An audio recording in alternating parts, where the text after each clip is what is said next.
한국의 강경화 외교부 장관의 5.24 대북제재 해제 검토 발언 이후 한국이 대북제재를 강조하고 있는 미국과 어떤 문제가 생긴 게 아니냐는 우려가 나오고 있습니다.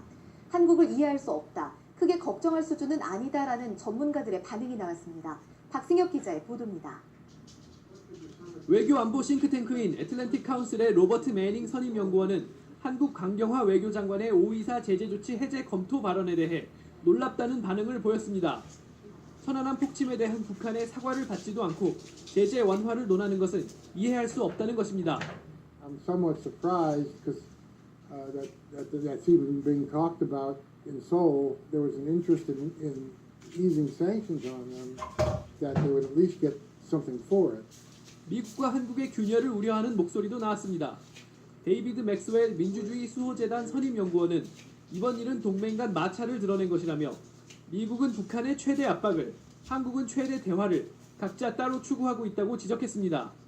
브루킹스 연구소의 마이클 오헨런 선임연구원 역시 대북제재 완화 논의는 현 시점에서 맞지 않다고 밝혔습니다.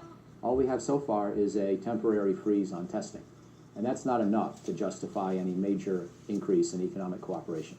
But we can't have the economic cooperation precede the meaningful steps to scale back and reduce and eliminate the North Korean nuclear arsenal. 미국 승인 없이 한국은 제재 해제를 하지 않을 것이라고 했던 도널드 트럼프 대통령의 발언에 대해서는 외교적이지는 못했다면서도 미한 동맹 간 대북 공조에 큰 균열은 없을 것이라고 강조했습니다. 오히려 앞으로 두 나라가 더 많이 소통하면서 박자를 맞춰 나가는 게 중요하다고 지적했습니다. VOA 뉴스 박승혁입니다.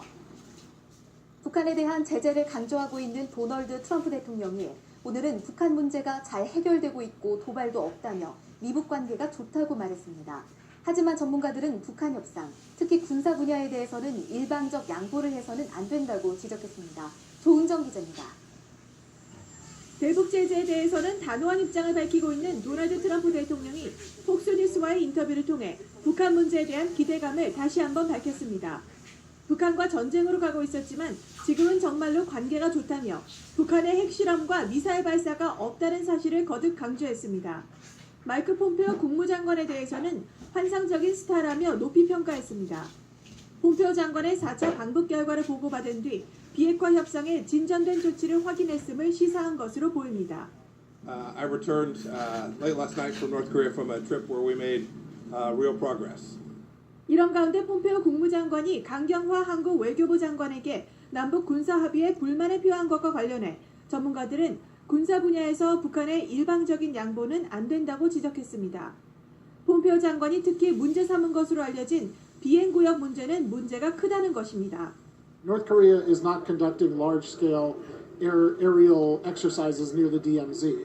That's purely capabilities that only the United States and South Korea have and use. And so it diminishes our ability to exercise with our allies.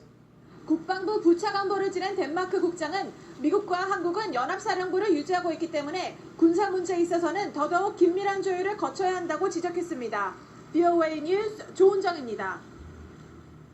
미국 의회 산하 의회 행정부 중국위원회가 탈북자 북송과 관련된 중국 정부기관에 제재를 고려할 것을 제안했습니다.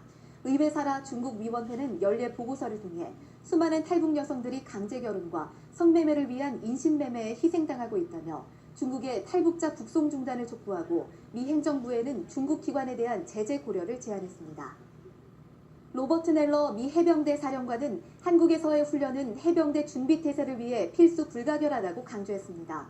넬러 사령관은 10일 미 국방부 간담회에서 트럼프 행정부의 훈련 축소 가능성과 관련한 질문에 대해 이같이 밝히고 별도의 지시가 있기 전까지 기존처럼 소규모 훈련이 계속돼야 하며 한반도에서 미군은 계속 활동하기를 바란다고 밝혔습니다.